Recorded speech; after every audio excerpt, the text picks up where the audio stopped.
자, 수사학의 여러 전략 기법을 말씀드리는 내러티브는 이야기 전달입니다. 성경에서 구약의 내러티브를 사용하는 이유는 내러티브가 파워가 있기 때문에 아브라함의 스토리, 그죠?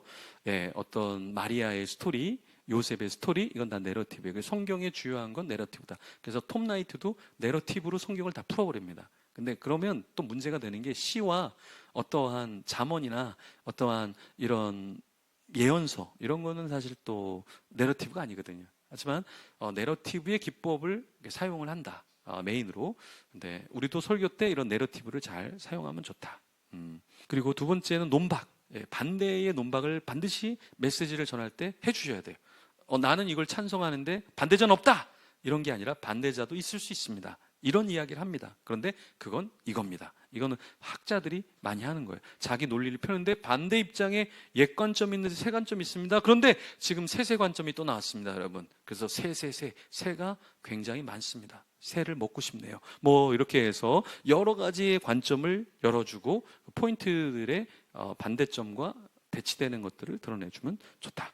세 번째는 뭐냐, 상투적인 것들. 네, 이게 보편적인 주제인데 그렇다고 해서 이게 나쁜 게 아니에요. 상투적인 게. 그러니까 아까 말한 것처럼 너무 특별한 거, 너무 유별난 것만 하지 말고 상투어 이런 걸 통해서도 논증을 할 수 있다. 그러니까 예를 들어서 뻔한 얘기, 사랑이 모든 것을 이긴다.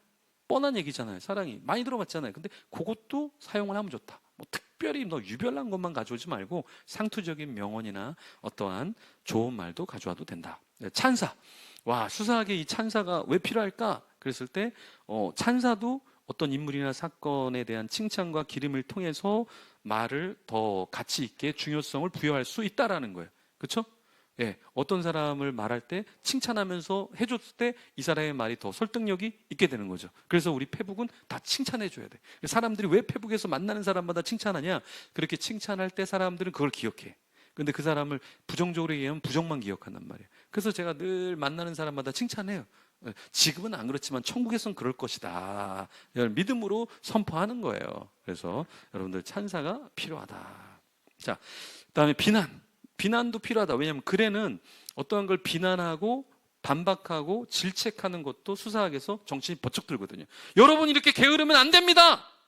이렇게 얘기해요. 어떻게 알았어? 나 게으른 거. 목사님 욕하지 마세요. 내가 우리 목사님 욕한 거 어떻게 하셨지? 이게 다 들린단 말이에요. 여러분은 한 번도 저를 욕하지 않을 줄 믿습니다. 또 욕해. 저 인간 아무것도 모르고 있군. 이렇게. 네, 저를 쳐다보지 마시고. 네. 자, 비교는 뭔지 아시죠? 유사점과 차이점을 비교하는 거. 묘사, 생생한 묘사. 그러니까 조금 더 묘사할 때 디테일하게 묘사를 하면 좋다. 논증, 주장과 근거를 반드시 제시해야 된다. 논증은 주장만 얘기하는 게 아니라 거기에 대한 근거를 제시하는 게 논증이다. 그렇죠? 그래서 설교 잘하는 사람의 예를 들어드렸죠. 한 가지를 얘기합니다. 하나님은 사랑하십니다. 하나님은 사랑하십니다. 하나님은 사랑하십니다. 계속 얘기하는 게 아니라 하나님이 사랑하시는 것은 제 인생에서, 부모님의 인생에서, 여러분의 인생에서, 이 저자의 인생에서, 그리고 역사적으로 기독교 인물과 기독교 아닌 사람도 보면 하나님이 사랑하시는 것을 우리는 볼 수 있습니다. 예증.